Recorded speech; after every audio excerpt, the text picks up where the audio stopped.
শেখ হাসিনার হলো ডাবল লাভ।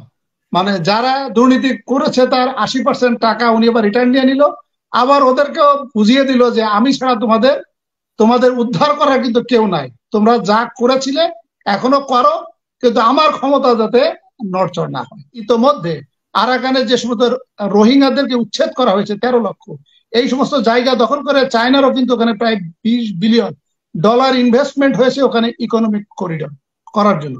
এই কারণে ভারত কোনোভাবেই চায় না যে আরাকানের বিদ্রোহী আর্মি এটা মানে এটা তারা উইন করুক এবং এটা সাকসেসফুল হোক। এই কারণে বাংলাদেশের সেনাবাহিনীকে যুদ্ধক্ষেত্র হিসেবে ব্যবহার করতে চায়। আমাদের বাংলাদেশ হলো গরিবের সুন্দরী বউ, গরিবের সুন্দরী বউ যে সবাই হলো তার ভাবি।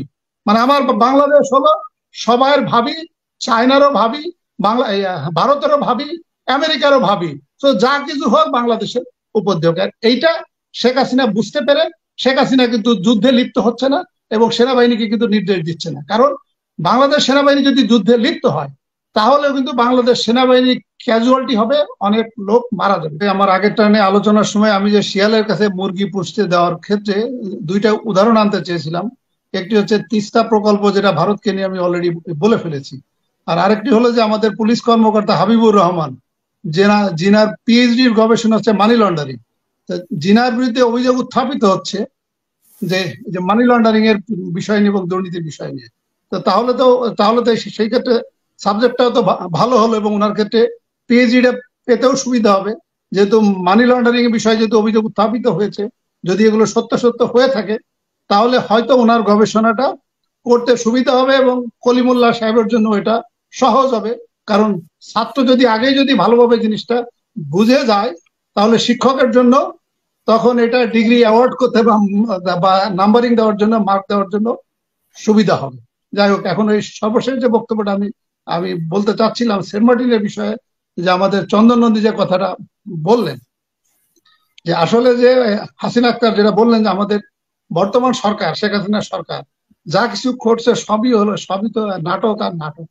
যেটা হলো যে এর আগে আমি যেটা বললাম যে এক ঢিলে 4 পাখি মারা, তো 4 পাখির ভিতর সর্বশেষ পাখির কথা যেটা বলেছিলাম, যে আমাদের আওয়ামী লেসপেন্সার বা যে সমস্ত সরকারি কর্মকর্তা, পুলিশ, কাস্টমস, ইঞ্জিনিয়ার্স, রাজনীতিবিদ, এদের কাছ থেকে কিন্তু সরকার কিন্তু কৌশলে, এই যে আমি যেটা বললাম যে আপনার ওই ছিনতাইকারী 1 লক্ষ টাকা নিল, তার ওস্তাদ ঘটনা জেনে গেল, সে তখন বললো আমাকে 80,000 টাকা দাও। এইভাবে সরকার এই টাকাটা নিয়ে নিতে পারে, আমার একটা ধারণা এটা নিয়ে নিতে পারে। অন্যদিকে যে আওয়ামী যে স্পন্সর গুলো আছে ওদেরকেও মেসেজ দেওয়া যে দেখো এগুলো পত্র পত্রিকা আসছে, মিডিয়াতে আসছে, কিন্তু আমি ক্ষমতায় আছি বলে তোমার কিন্তু কিছুই হলো না। কিন্তু এই কাজগুলো কিন্তু গোপনে গোপনে হয়ে গেল।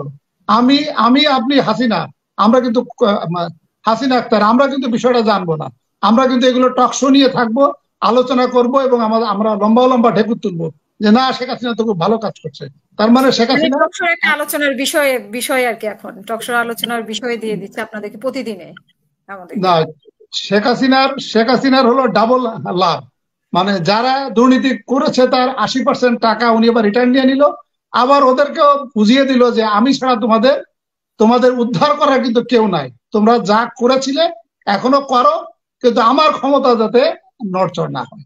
আর আরেকটা ওই যে আমাদের চন্দন নন্দী যে সেন্ট মার্টিনের কথা যেটা বললেন, আমি বারবার যারা টকশো বা যারা আলোচনা করছেন, বিশ্লেষণ দিচ্ছেন, মানে আমার ব্যাখ্যা বিশ্লেষণ অনুসারে সেন্ট মার্টিনে যা ঘটেছে বা ঘটছে বা ঘটতে যাচ্ছে, আমার কাছে যেটা মনে হয় এখানে চায়নার কোনো সম্পর্ক না, এটা আমার একান্ত ব্যক্তিগত ব্যাখ্যা বিশ্লেষণ। সেটি হলো যে তাহলে যেটা ঘটছে, এই ঘটনাটা ঘটাচ্ছে মায়ানমার সেনাবাহিনী। যদিও অনেক আলোচক বলার চেষ্টা করছে মায়ানমার সেনাবাহিনী চায়নার প্রেসক্রিপশনে এই কাজটা করছে, করে সেন্ট মার্টিনটা দখল করে নিয়ে এটা ভারতকে একটা চাপে রাখতে চায়, আমেরিকাকে একটা চাপে রাখতে চায়, বাংলাদেশকে একটা চাপে রাখতে চায়। কিন্তু আমার কাছে যেটা মনে হয় এই কথাটি সঠিক নয়। যেটি হলো যে মায়ানমার সেনাবাহিনী এই কাজটি করছে এটি সঠিক, কিন্তু মায়ানমার সেনাবাহিনী এই কাজটা করছে ভারতের প্রেসক্রিপশনে। কারণ মায়ানমার সেনাবাহিনীকে যে এই কাজটা যে মায়ানমার সেনাবাহিনী করেছে, মায়ানমার সেনাবাহিনীকে যখন জিজ্ঞাসা করা হচ্ছে এবং মায়ানমার সরকারের যে ডিপ্লোম্যাটকে যখন বাংলাদেশের ডিপ্লোম্যাটকে জিজ্ঞাসা করা হচ্ছে, বলছে যে এই ঘটনাটা কারা ঘটাচ্ছে এটা আমরা জানি না। ওখানে যে যুদ্ধ জাহাজের উপস্থিতি আমরা দেখেছি সেটি কিন্তু মায়ানমারের বিদ্রোহী আর্মিদের কাছে এটা থাকার কথা না। তার মানে এটা মায়ানমার সেনাবাহিনী এটা করছে। এটি হলো মায়ানমার সেনাবাহিনী ভার্চুয়ালি এই কাজটা করে বাংলাদেশ সেনাবাহিনী বা তথা বাংলাদেশ সরকারকে উস্কানি দেওয়া, যে তোমাদেরকে আর কতবার উস্কানি দিব, তোমরা যুদ্ধে নামছো না কেন। কারণ ভারত তো বারংবার চাচ্ছে বাংলাদেশকে যুদ্ধক্ষেত্র হিসেবে ব্যবহার করার জন্য, যাতে বাংলাদেশের সেনাবাহিনী মায়ানমারের যে বিদ্রোহী আর্মি, আরাকান আর্মি, এদের সাথে যেন যুদ্ধ করে এবং যুদ্ধে পরাস্ত করে। কারণ এখানে ভারতের বড় ধরনের ইন্টারেস্ট আছে। ভারতের মিজোরামে আমরা কালাদান মাল্টিপারপাস প্রজেক্টে ওখানে কিন্তু $4 বিলিয়ন কিন্তু ইনভেস্টমেন্ট আছে। প্লাস চায়নার যে প্রজেক্ট আছে রোড অ্যান্ড বেল্ট ইনিশিয়েটিভ, সেটি কিন্তু কুনমিং, চিনল্যান্ড, আরাকান, কক্সবাজার হয়ে এটি বঙ্গোপসাগর হয়ে ভারতে মিশবে। এবং ইতোমধ্যে আরাকানের যে সমস্ত রোহিঙ্গাদেরকে উচ্ছেদ করা হয়েছে 13 লক্ষ, এই সমস্ত জায়গা দখল করে চায়নারও কিন্তু ওখানে প্রায় $20 বিলিয়ন ইনভেস্টমেন্ট হয়েছে ওখানে ইকোনমিক করিডর করার জন্য।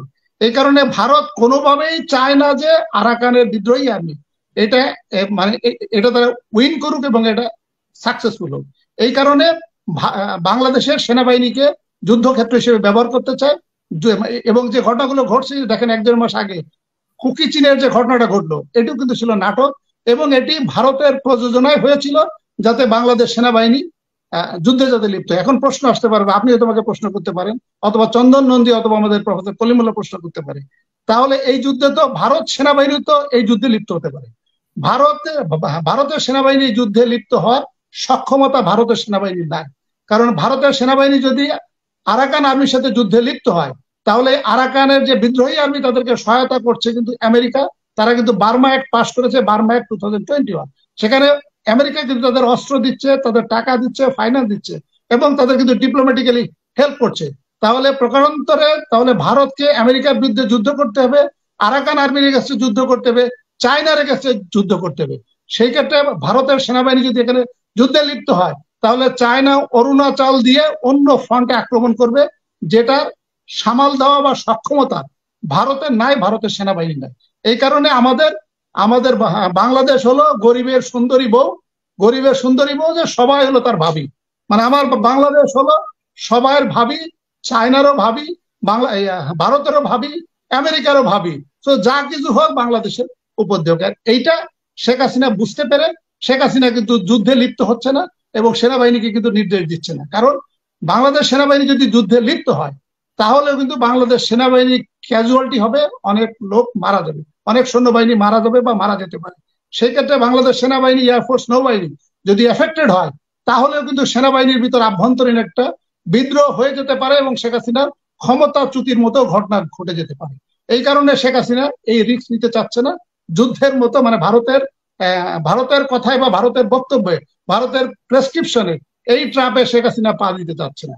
এই কারণে এই যে গত 15 দিন 20 দিন ধরে যে ঘটনাগুলো ঘটেছে, এটি যদি আমি সহজভাবে বলি, মোদ্দা কথা, এটি মায়ানমার সেনাবাহিনী এই কাজটি করেছে, কিন্তু সেটা ভারতের প্রেসক্রিপশনে, ভারতের প্রযোজনায় করেছে, যে বাংলাদেশকে বোঝানোর জন্য যে তোমরা কেন আরাকান আর্মি বা আরাকানের বিদ্রোহী আর্মিদের এগেনস্টে যুদ্ধ করছো না বা যুদ্ধে লিপ্ত হচ্ছে না।